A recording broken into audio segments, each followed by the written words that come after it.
Maybe when you finally get to love somebody, guess what?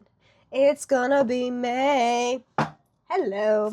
Welcome back for your May reading. If you are new here, this is your collective monthly reading, just to see what the energy is, if something isn't working out, how I can guide you towards things working out in the way that you want them to. If you saw the April reading and things manifested in a certain way, please drop them below in the comments. As always, this is a collective poll, so if you would like something that is more personalized, please schedule that in with me. I do have recorded options available. I also do one-on-one readings as well. So, what is coming up in your May? Good vibes, I hope. And for this month's oracle, I'm also going to pull the love oracle because I feel like we need a little bit of extra love right now. So I do want to send that your way. With that being said, we have the Queen of Cups as the first card falling out, which is all about empathy, which is all about being a little bit more patient with yourself and the people that are around you. If you've been feeling a little bit angry lately, you definitely need to learn to sit with your emotions, learn to journal about your emotions, and learn to process your emotions a little bit more maturely. That if you've been feeling a little bit off, you do have to learn to balance yourself out. And the card that I was showing in the beginning was the World card, that some sort of cycles do need to change. And right underneath that was the Temperance card, which is all about balance.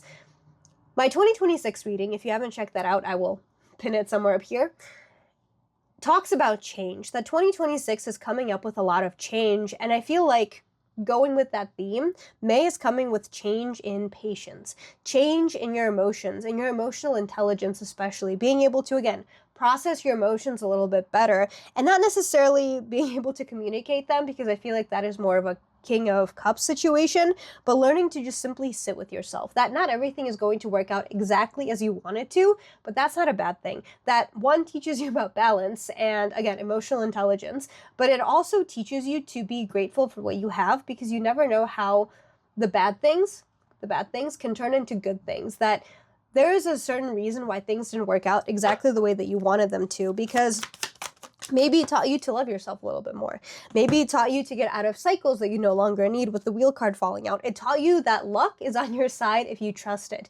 That just because something doesn't go your way doesn't mean that it's not going right. That just because it's not following your specific plan that you had planned out for yourself, especially if you did like a vision board or something, doesn't mean that it's not working out in a better way than you could have ever expected. So Wheel of Fortune is working out for you. May's coming with a lot of luck. If you want to buy a lottery ticket at any point in May, please do. It might be good for you. But Madam Adam, I will steal this from him. He says that it's not a matter of winning the lottery. It's a matter of taking the risk of actually buying the lottery ticket. So take a little bit more risks, especially if your heart is called to it. If you feel like you need to give yourself a little bit of extra sweet treats or spa days or mental health days, please do. That is also going to be important for you. That is the change that's coming about here, of figuring out ways to be more patient, but figuring out ways to focus on emotional balance. But that could literally mean taking more breaks. That could mean going on vacation. That could mean having luck on going on vacation, especially if you've been stuck in a cycle of overworking yourself and constantly being responsible. Doing something for yourself is going to be very important here. And Page of Wands is falling out, which is lovely for this, because whenever the Page of Wands falls out, I always ask the question, what is it that you truly desire? As Lucifer would say, what is it that brings you a sense of joy? Whether it be something that you wanted to do as a kid or as a teenager before responsibilities toppled up on you.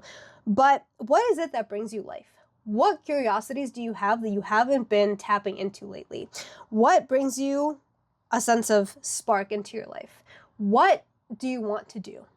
I think that May, especially with Wands being a warm card, for summer, for warmer weather, what do you want to do when it gets warm outside? What do you want to do more often outside? And again, following your spark. You need to learn to get out of the cycle of thinking that things are going to be okay once this week passes, once this month passes, because at that point you're always waiting around instead of living in the present moment, and therefore you're never going to get what you want. You're never going to get your emotional intelligence, your emotional balance, because life is always going to happen around you. And if you don't learn to balance yourself out, regardless of what is happening in the environment, in the political climate, in your personal life, 444 on the clock, the angelic support here, then you are never going to start living in the present moment. You have to learn to be okay especially during the turmoil, not only when the turmoil passes, because again, life always happens. And if you constantly tell yourself that I'll be okay when this ends, I'll be okay when I find the love of my life, I'll be okay when I find a new job, you're never actually going to be okay, because happiness is habitual. And if you don't learn to be happy regardless of what is happening in your external world, if you don't learn to regulate yourself, you're never going to get the things that you want. And that is why it's so important for you to focus on the spark. Focus on the things that bring you life and a sense of pleasure, because that is where you are going to find excitement in every single day, regardless of what is happening. That is where you're going to find balance, that even if something doesn't go your way, you still have things to rely on, because you still have goals, you still have your hobbies, you still have yourself, you still have the spark in your life. And yes, the spark is going to get dulled once in a while, because that's just what life is. Life is all a matter of cycles, but you decide how to bring that back. And I recently posted a video too, where I talk about you losing your spark. If you lost your spark, that's not a bad thing, because that means you have nothing left to lose in finding something new. That's the excitement there. It's all a matter of perspective. It's not sad that you lost your spark. It's exciting that you get to find something new in this life to treasure, to find joy from, to find curiosity from. The Six of Cups is falling out for nostalgia, and that's the last card that I'm going to pull, because that's pretty deep. There's a sense of nostalgia of regret. Could be related to the sense of spark that you have. When did you lose your spark? How did you lose your spark?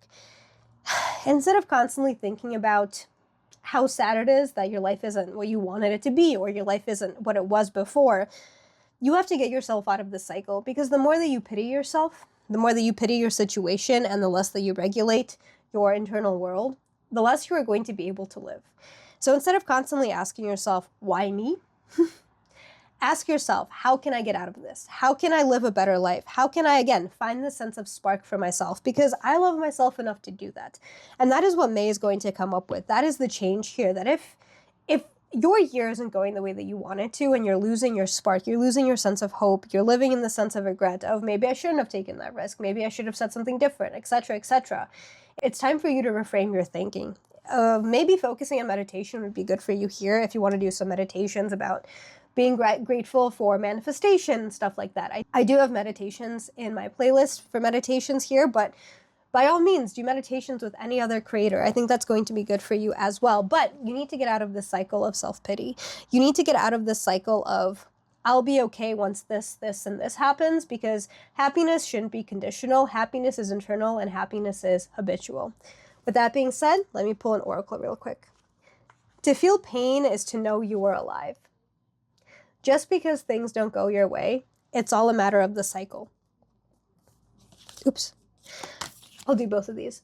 Once you lose your spark and you feel that pain that things aren't working out, and you might even feel a little bit depressed and dysregulated, as I said, it's all a matter of perspective. There is beauty in that. Because if you lose that, if you feel pain, that one means that you're alive, and two, that means that you might have hit rock bottom and it's only up from here. But it's a matter of you choosing to take that step to get yourself out of this pain, to know that pain isn't a bad thing. It's just part of the process of you living your life fully. So May is coming with a little bit of dysregulation that you need to balance out, but it's also coming with a change in perspective for you to find your spark again. So please don't lose hope. Please don't live in the past, because you can't change the past, nor can you predict the future. So make sure that you are getting yourself out of the cycles that you are living in starting today. Journal about it, meditate on it, find some help if you need some help, but be patient with yourself. That is a huge one with the King of Cups falling out. Be kind to yourself, be patient with yourself, and give yourself a little bit of extra mental health days, because that's where you're going to find energy to find your spark.